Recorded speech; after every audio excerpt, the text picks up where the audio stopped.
The first step in the proactive approach is to properly frame the decision problem.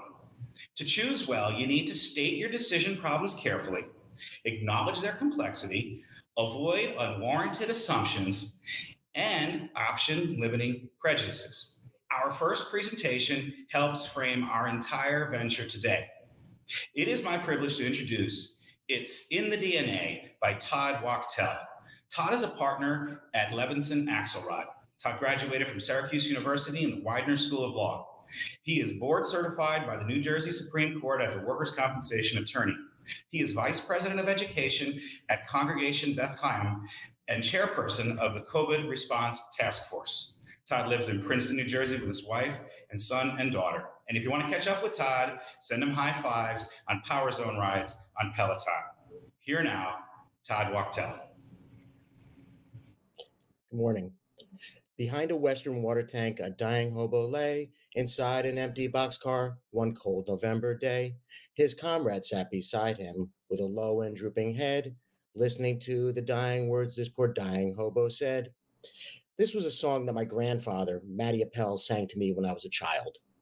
The song continues from here, and it's the earliest memory I have of him. A few years ago, I realized this is a really, really weird song to be singing to a little kid. And I never really knew why Matty sang it. He passed away in 2003 when my kids were born. I sang this song to them, and I probably should have asked a billion questions of Matty. I knew that he grew up in an orphanage and was one of 5 siblings.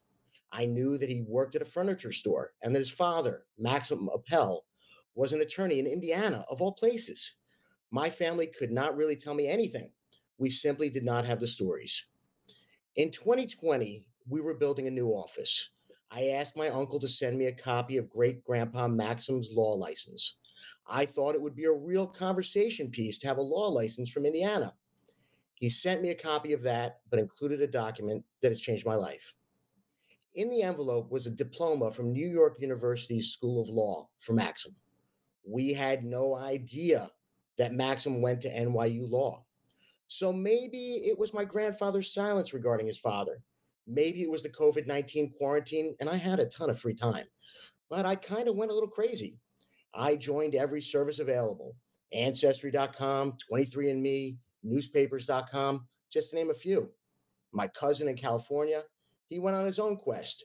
Letters were written, databases searched, Googled, and Spit sent in little tubes all over the world to shady organizations with secret laboratories.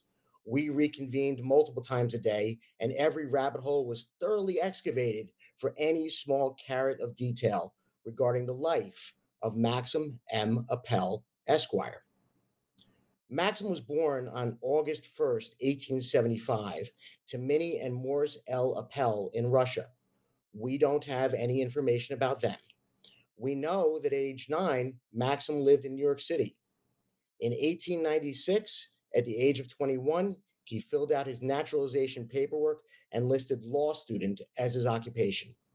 This jibes with the yearbook, putting him in the NYU Law School class of 1899. Maxim married Beatrice Kaufman on August 4th, 1907, when he was 32 years old. In June or July of 1908, almost 10 years out of law school, a motion was made in court by his professors at NYU to admit him to the bar, which was granted by the court. He and Beatrice immediately started having children, and my grandfather was born in 1909. The 1910 census had him down as a lawyer, but we've seen other records of him working for the city of New York as a clerk. We really don't know how Maxim felt about workers' compensation. We know he was involved with numerous charities in the Jewish socialist communities of the Lower East Side of New York. The first New York workers' compensation law was in 1909.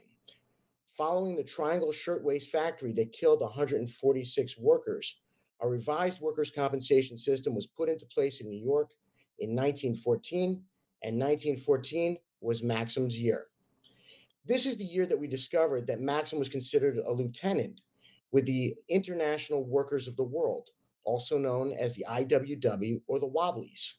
This is an international labor union whose goal was to organize workers for better working conditions.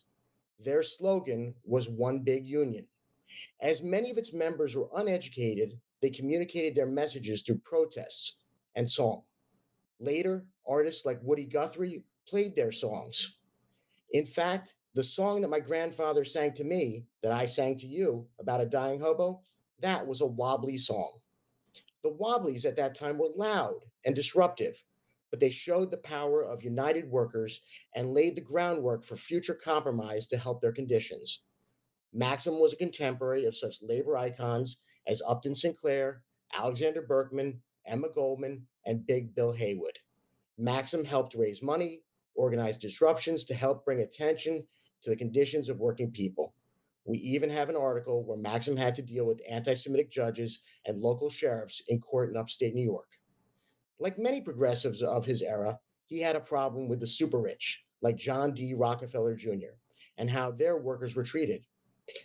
This is a picture of Maxim from the summer of 1914, showing him mourning the deaths of miners outside of John D. Rockefeller Jr.'s home. It was seen in newspapers all around the world, and a copy now hangs in my office. We don't have all of Maxim's story yet. We have a lot of questions. Maybe someday, like everybody else, we'll have a podcast.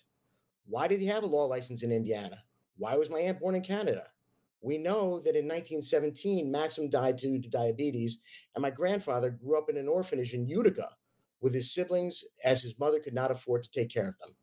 Maybe as more records go online, we'll have more answers. But the story doesn't end there, at least not yet. My legacy isn't that of the Guggenheims, the Saxes, the Lehmans, other Jewish families from the Lower East Side that now have a fortune to rival Rockefellers. Nearly 90 years later, I passed the bar of the state of New Jersey. After trying out numerous types of law, I was eventually appointed a deputy attorney general for the state of New Jersey. Without knowing anything about workers' compensation, I volunteered to represent the state in comp court, and I immediately felt like I was home. What sets workers' compensation apart are the stories, and this makes us different from any other practice of law. Workers' compensation has an oral tradition. Everyone in this room or online stands on the shoulders of giants and the compromises and stories that were created well before we ever got here. We are not recreating the wheel.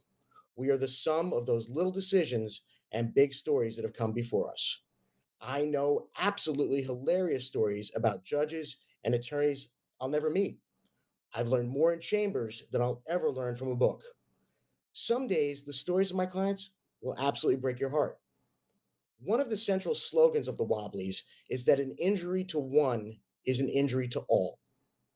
Regardless of whether or not you represent injured workers or their employers, our job is to listen to the stories of our clients and help retell them, and in the end, to provide hope following an injury at work. As we are all united in this historic time in our country's history and in the world of workers' compensation, we really can appreciate how much our stories are intertwined. An injury to one is an injury to all. We're all making new legacies every day. And I often wonder, what can we do today to make our great grandchildren just as proud to tell our stories? That answer is up to you.